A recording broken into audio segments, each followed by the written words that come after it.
On Christmas Eve 2012, 30-year-old Jennifer Sabina, a police officer in Wauwatosa, Wisconsin, anticipated a standard shift while families readied for the holiday. Unbeknownst to her, someone had been observing her, strategizing their perfect moment to strike.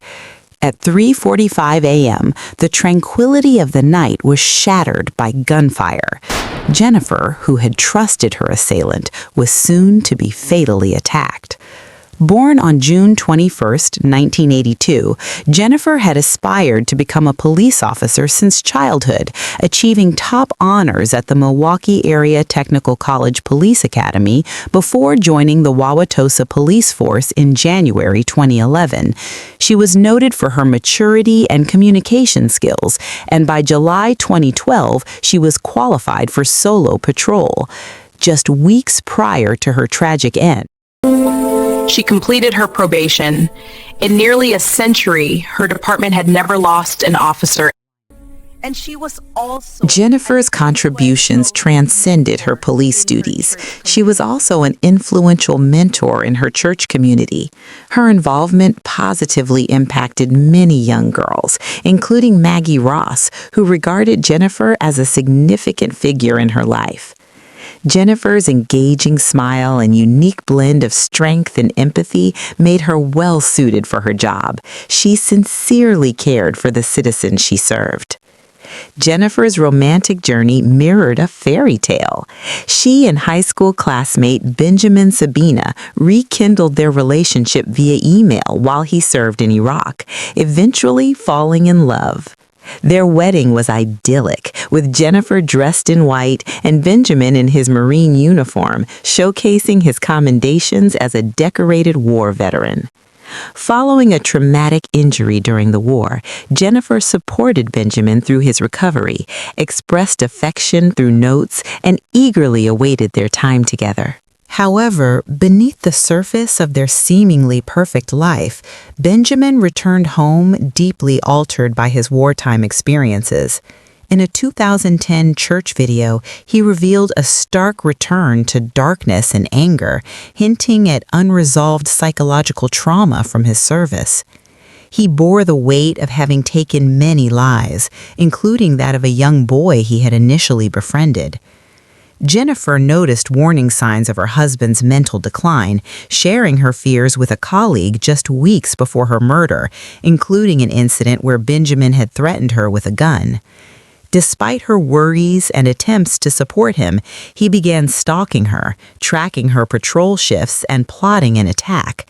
On December 23, 2012, Jennifer began her late-night shift. By 3:29 a.m. on Christmas Eve, she had parked behind the fire station to take a short break, a routine she had followed for years. However, lurking in the shadows, Benjamin awaited her arrival.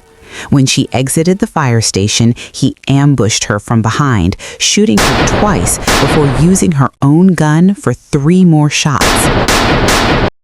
I became worried when Jennifer didn't The dispatch answer the radio. team, familiar with Jennifer's consistent communication, quickly grew concerned when she failed to respond to calls.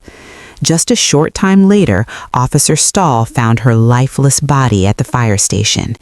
The shocking brutality of her death unsettled the entire Wauwatosa Police Department, which had never faced such tragedy.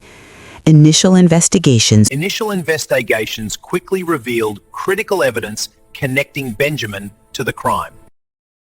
A rare shell casing and surveillance video tracking his movements placed him at the scene. Benjamin attempted to fabricate an alibi, reaching out to the police seemingly concerned about Jennifer, but the evidence proved overwhelming. Investigators uncovered significant proof in his home, including rare ammunition and documents for the unconventional firearm involved in Jennifer's murder. During a prolonged interrogation, Benjamin broke down, ultimately confessing to the horrific act while offering an incomprehensible rationale that he had killed Jennifer to spare her from suffering after threatening suicide. Subsequent evidence located the murder weapon hidden in the attic of their home, corroborating his detailed confession. Charged with first-degree intentional homicide, he initially sought to plead not guilty on the grounds of mental illness. However, psychiatric evaluations determined he was fully aware of his actions at the time of the crime. On June 26, 2013, he changed his plea to guilty, and the following month saw emotional statements from victims' families and significant community responses. After lengthy deliberations, he was sentenced to life imprisonment with the possibility of parole after 35 years. Tragically, the loss of Jennifer lingered heavily in her family, leading to the suicide of her brother Jacob exactly 1 year later.